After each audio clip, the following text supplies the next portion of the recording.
Good afternoon, everyone. So our group is group number 4. And so to start out with, I would like to first introduce my fellow group members.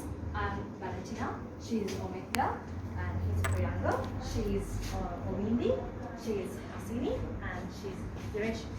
So we are delighted to have this opportunity to present to you today on speech perception and word recognition with the knowledge of how language and mind works together with some special reference to universal grammar and mental lexicon.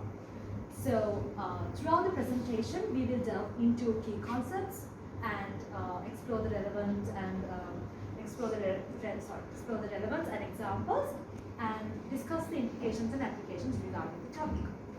So now let us take a look into the content of our presentation. So we'll be starting by giving an introduction, and then we'll be talking about what is speech perception, and it will be done by Ovindi, and how does this brain works, and it will be done by Priyanka.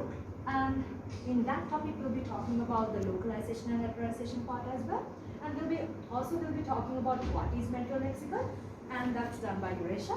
And we'll be looking into what is word recognition, and it will be done by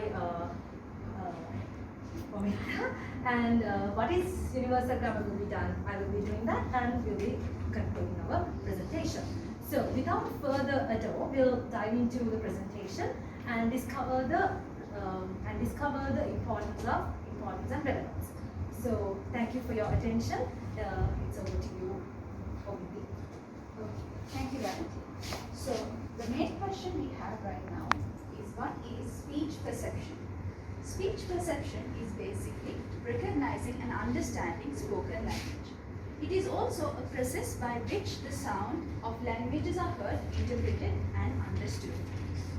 Moreover, it is closely linked with the fields of phonology and phonetics, and in linguistics and cognitive psychology and perception in psychology. So, after listening to the definition of speech perception, would you say that speech perception can be difficult? Yes, it can be difficult because distinguishing between similar sounds requires listeners to combine dozens of sources of information together. And these cues are heavily context dependent and noisy. And our ability to perceive all the sounds of every language in the world is impacted by the phonology of our own first language. Okay, now we'll be talking about segmenting speech.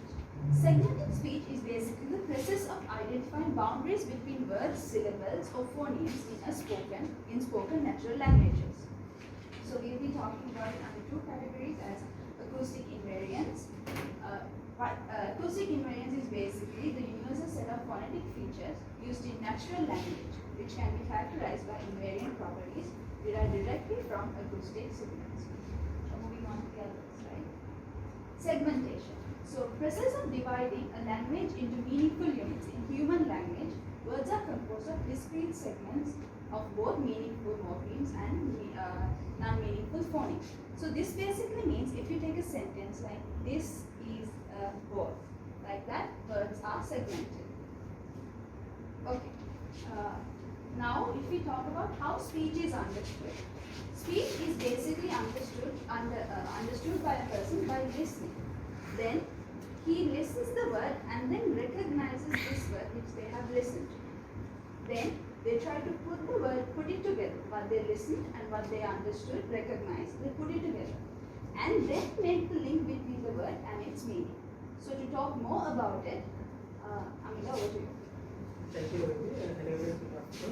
So, as you see here, I'm going to explain these two theories: localization and localization of brain functions. So, in cognitive science and neuroscience, the concepts of localization and localization of brain functions play a significant role in understanding how the brain functions, particularly in relation to language and cognitive processes. First, I will explain the localization part. As you know, our brain is the most complex organ that controls our thought, emotions, memory, language, breathing, body skills, and every process that regulates our body. For each of these functions, there are specific brain regions or localized areas within the brain. And so localization refers to the idea that specific cognitive functions are associated with distinct brain regions or areas of the brain. And in the context of language, different aspects of language such as phonological processing, grammatical comprehension and semantic understanding are associated with different regions of the brain. For example, Broca's area located in the left frontal cortex is responsible for language production and syntax, while the Wernicke's area located in the left temporal lobe is crucial for language understanding or language comprehension. And this idea of localization helps us understand the intricacies of language processing and how different brain regions collaborate to facilitate communication and comprehension. So then when it comes to the localization part, our brain is mainly divided into two hemispheres. They are left and right hemispheres, and each side of the brain is specialized to attend to different information, to process different sensory inputs in different ways and to control different types of motor behaviors. So localization refers to the division of cognitive functions between the left and right hemispheres of the brain. While both hemispheres are collaborate closely, certain functions are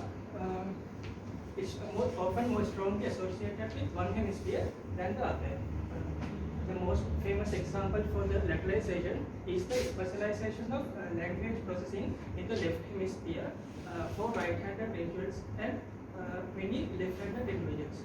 In the right-handed individuals, the left hemisphere, particularly Broca's area and Wernicke's area, play a dominant role in language processing, language functions. However, it's very important to note that localization is not an absolute rule, as some aspects of the language and emotional expressions are processed in the right hemisphere. So, in conclusion, the concepts of localization, lateralization of brain functions are central to comprehending the intricate relationship between different brain regions and the hemispheres. And so thank you, and over to you, Yuresha. Okay, so have you ever thought how the words are arranged in one's mind? So it's because of the mental lexicon. So this concept is the term introduced by R.C. Octeil in Things, Words and the Brain. So what is mental lexicon? So the mental lexicon is that component of the grammar that contains all the information, phonological, morphological, semantic and syntactic, that speakers know about individual words and forms. The mental lexicon differs from the lexicon is that it's not just a general collection of words. It deals with how those words are activated, stored, processed and retrieved by each speaker. So an individual's mental lexicon changes and grows as new words are learned and is always developed. Why I'm saying that? Unlike book dictionaries, our mental lexicon, it means human mental lexicon, and the dictionaries cannot be organized only basis of the sounds and spellings, because our mental lexicon is always looking for the meaning.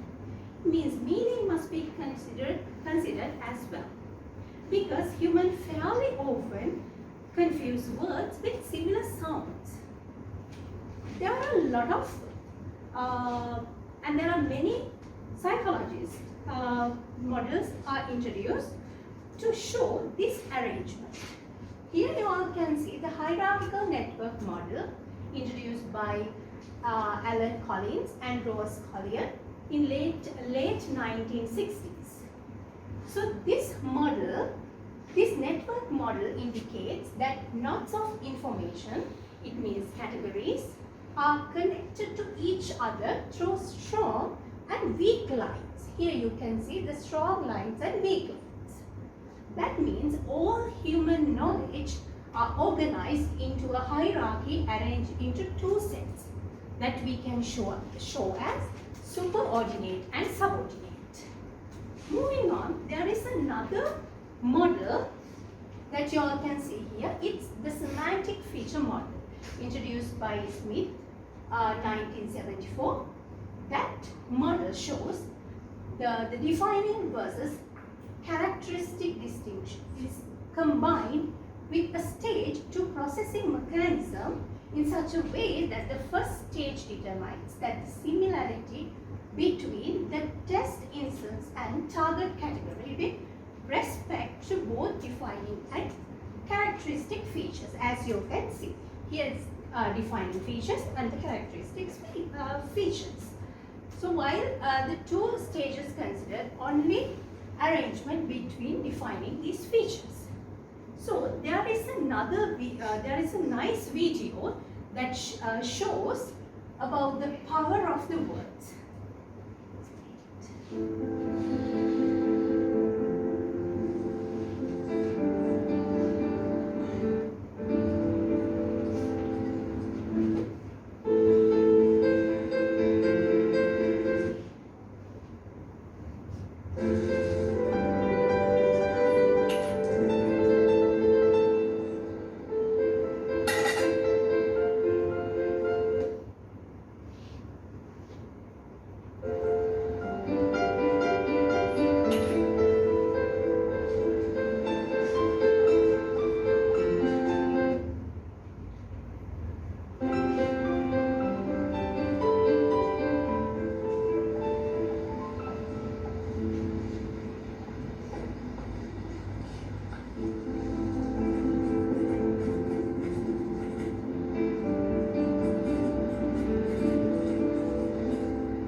What did you do to my sign?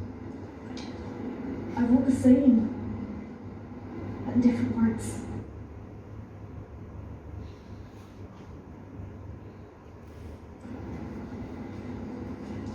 Excellent.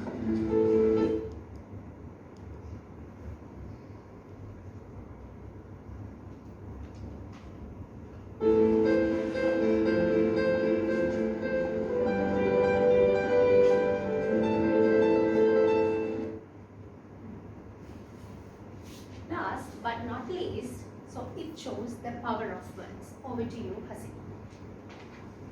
Thank you, Videsha. And the next model is the spreading activation model.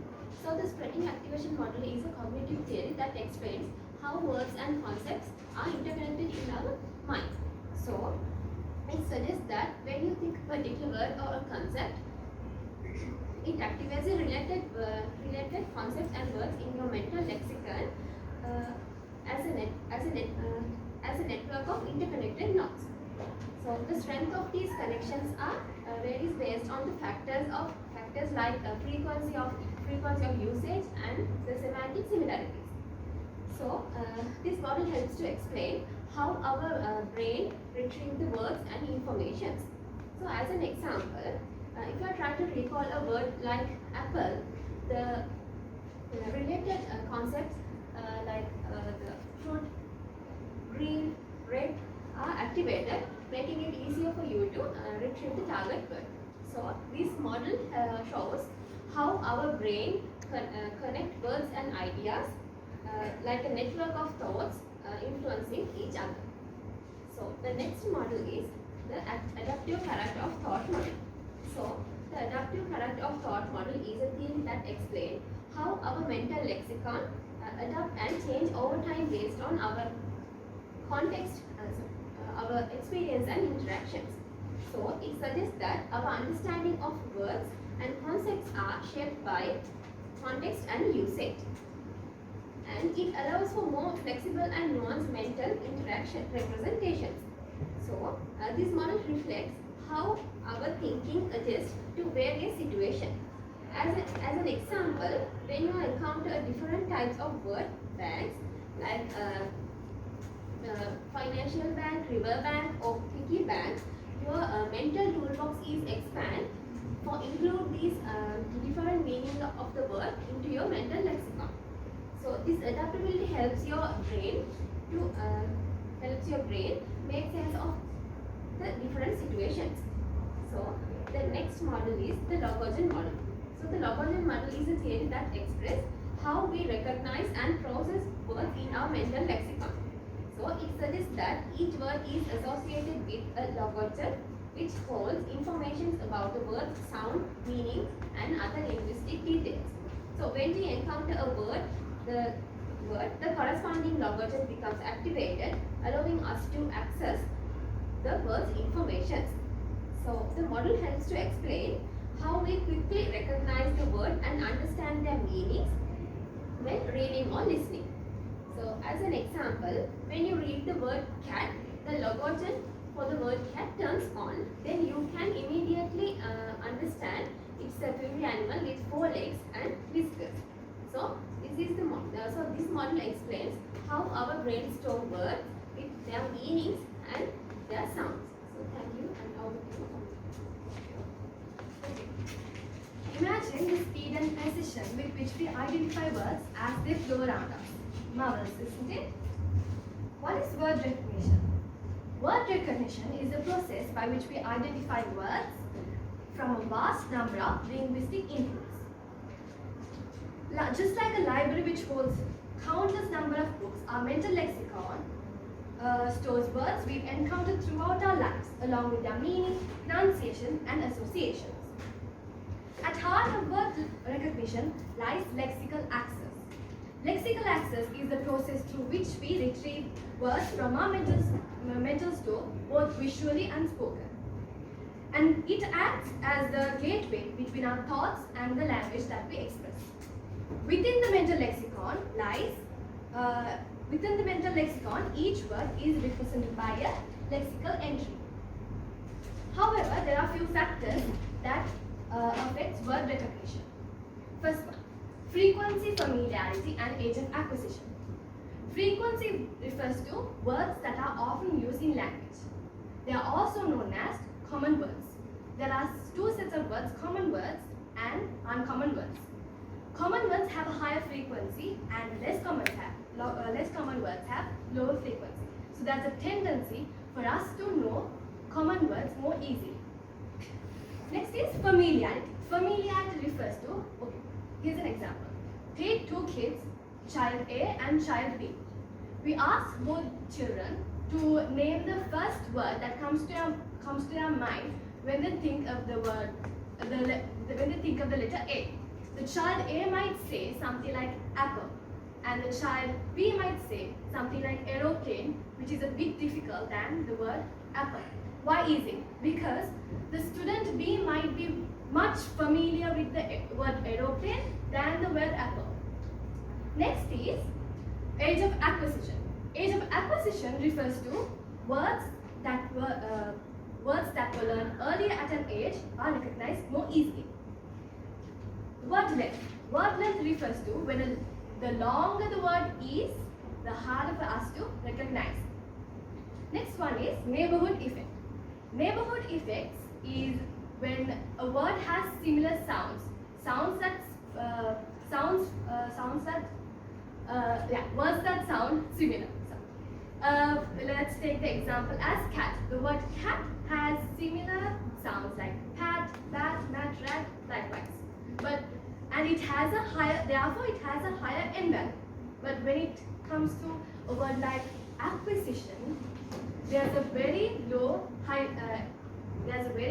end value. So words which have higher value of end words are recognized easily. The next one is pseudo-words. Pseudo-words are non-existent or made-up words. People tend to take longer to identify pseudo-words than a real word like bird or book. Next is repetition priming. Repetition priming refers to when you see a word multiple times in the same context, your brain recognizes it more efficiently and quickly. Semantic priming. Semantic priming refers to when a word is preceded by a related word. So research has shown that when the word hospital is said or is written down, the first word that comes to our mind is doctor or nurse. So we can take when words that have more semantic priming is easier to recognize. The last one is word superiority effect. Word superiority effect means when a letter is alone, it becomes very hard to recognize than when it is in it is consistent in a word. For example, let's take the word book. The letter K is identified easier than when the letter K is set alone. Alright, so let's move on to what universal grammar is. Right, thank you, Amita. So now let's look into how a language is acquired and organized. Right, so first to start out with, let's first take a look into how this language is structured. Language is structured through phonetics, morphology, syntax, semantics, and pragmatics. And then how is it acquired? It's been acquired by imitating innate language abilities and stages like babbling, holophistic, telegraphic, and grammar development and metalinguistic awarenesses. So the brain's regions like the Broca's area and the Wernicke's area contribute to language processing. So this nature, which is also known as innate, and the environment, which is nurture, which is the environment, interact in acquisition. Right. So now let's look into what is this theoretical concept in linguistics. So firstly, let's take a look into what is this theoretical concept. This theoretical concept is universal grammar. And who proposed this theoretical concept? It was proposed by Noam Chomsky. Right, so now let's take a look into what this universal grammar is all about.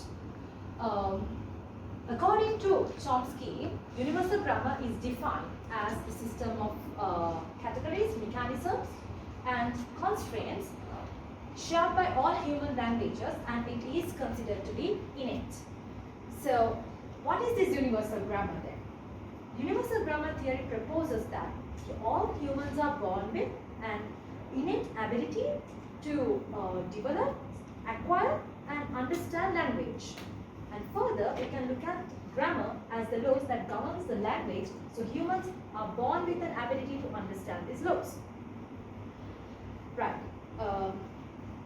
In order to this to occur, there are some principles that have been put forward in support and against this universal grammar hypothesis. So let's first look into some of the arguments in support of universal grammar. Firstly, it's about language universals. What is language universals? Language universals states that all human languages have certain properties. And then it says convergence. What is convergence? Convergence states that children are exposed to different input, yet they converge on the same grammar. Cognitive stimulus also states that children acquire knowledge for which there is no evidence in their input. And species specificity also it states that we are the only species with the language. Right, so let's now look into some of the arguments that have been put against of this universal grammar. First, it says about the language diversity. So there are some critics who argued about this universal grammar. So this language diversity means that they argue that this universal grammar, if this universal grammar is universal, it should produce more linguistic uniformity across the language. And then social and cultural factors also comes as a argument which is being put against. So what are the social and cultural factors? Like historical, geographical, and cultural factors have made a difference or a change in the language. So rather than this innate grammar. And thirdly, it is about the variability and optionality. This states that children, some of the languages lack verb tense distinctions. So verb tense distinctions, and they rely on the context for the word orders. And then when it comes to the last point, which is about learnability and imitation, this point states that children's language learning can be a gradual process of hypothesis on the linguistic input. So these are some of the arguments that are put against and for of universal grammar. So it's over to you, Aminta. Thank you. Okay, here we can see the summary of our presentation. Speech perception and word recognition is important for effective communication. Universal grammar helps in identifying